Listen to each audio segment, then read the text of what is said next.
ख़बर शामिल कयूं था। ब्यूरो चीफ कराची मोहम्मद सलीम मेमण की रिपोर्ट मूजिब फ़लस्तीन के 47,000 मुजाहिदन की शहादत आख़िरकार रंग लाथो। पान के ज़मीनी खुदा सॾाईंदड़ इसराइल मुसलमाननि अॻियां गोॾा खोड़े छॾिया। जमात इस्लामी मौक़ी के नाज़िम आला राइब गबोल, अब्दुल सत्तार बुरफत, जलाल खान मरी, मोहम्मद असलम मरी, मोहम्मद सलीम मरी, नवाज़ गबोल, इमाम जान मरी, असलम गबोल, फारूक मरी, अली शेर मरी, साईंदाद मरी, जमाल मरी ऐं ॿियनि जी अॻुवाणी में सताणी स्टाफ खां सवे गाॾियुनि जो काफ़िलो ओलह प्रेस क्लब ताईं पहुतो। फ़लस्तीन सां इज़हार तश्कर रैली कढी वई। जमात इस्लामी के सरबराहनि समेत ॿियनि सियासी समाजी अॻुवाणनि GNP न्यूज़ सां वधीक ॻाल्हाईंदे चयो त अॼु असां हिते अहले फ़लस्तीन सां इज़हार यकजहती जे तौर ते गॾु थिया आहियूं।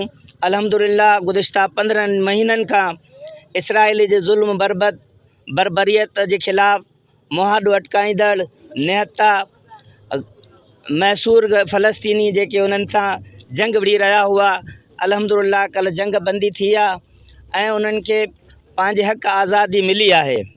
जेके मैसूर हुआ उन्हनि खे पंहिंजूं जायूं वापसि मिलियूं आहिनि। त उन्हनि नेता जेके मुसलमान असांजा जिन 47,000 शहादतूं हुते ॾिनियूं आहिनि, जिन जी सॼी लीडरशिप साबिक़ वज़ीर आज़म फ़लस्तीन इस्माइल हनिया ऐं उन्हनि जो हिन वक़्तु हमास जो सरबराह जेको यहिया संवारियो, उन्हनि पंहिंजी शहादत ॾिनी, पंहिंजे ख़ानदाननि समेत शहादत ॾिनी। अल्लाह ताला उन्हनि जी शहादत खे क़बूल फ़रमायो आहे ऐं उन्हनि शहीदनि जी क़बूलियत जे तुफ़ैल आलम इस्लाम खे हिकिड़ी जेको आहे सो जिदोजहद जे तौर ते हिकिड़ी कामयाबी नसीब फ़रमाई आहे। असां लख दौरा ऐं लख भेरा शुक्र अदा करियूं जे अमरीका ऐं अमरीका जे हिकु नेटवर्क जेको सॼी दुनिया ते हुक्मरानी करण जी ख़्वाहिश रखे थो, उन्हनि सभिनि जे नेटवर्क खे अल्लाह ताला नीस्तो नाबूद करे असांजे फ़लस्तीनी भाइरनि खे जेको आहे सो कामयाबी ऐं कामरानियत। जो इतने टाइम से लड़ रहे हैं, हार नहीं मान रहे हैं। हार ना मानने की वजह यह है कि उनमें जो है ना शौक़ शहादत मौजूद है। उनको इस दुनिया से कोई गरज नहीं है। वो वहाँ पर शहादत को एक खेल समझ के खेल रहे हैं। वहाँ के बच्चे जो हैं वो भी शहादत को खेल समझ के खेल रहे हैं। 4 बच्चे एक बच्चे को कांधे पे उठा के कह रहे हैं हम आपको जन्नत में छोड़ने जा रहे हैं। तो ऐसी यहाँ पे जज्बा मौजूद हो ना, उनको कोई कुफार शिकस्त नहीं दे सकता है। जैसे कि आज हमने आज साबित हुआ है कि इतनी शहादतों के बावजूद, इतने यानी कि कुर्बानियों के बावजूद भी वो वहाँ पर शुक्र मना रहे हैं। यही कह रहे हैं कि हमारे लिए हमारा अल्लाह ही काफ़ी है, तो उनको कोई शिकस्त नहीं दे सकता है।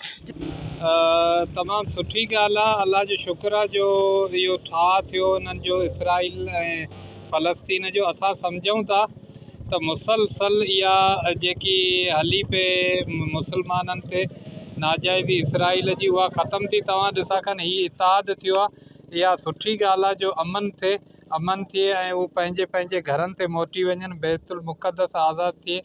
इहा माना तमामु सुठी ॻाल्हि आहे। असांजा दोस्त सभु गॾु थिया आहिनि, इन ते फ़लस्तीन जे हक़ में गॾु थिया आहिनि ऐं जेका हींअर जंगबंदी थी आहे उन में अमेरिका, बरतानिया ऐं जेको आहे सो इसराइल सभिनि खे इन ते अमल करणु घुरिजे ऐं इंशाअल्लाह अमल थींदो ऐं हुननि वीचारनि पंहिंजी जिदोजहद जे करे इहा जेका आज़ादी आहे अलाह कंदो आज़ाद बि थी वेंदो, इहा नसीब बि थींदी ऐं गॾा बि जे सभई जेके अवाम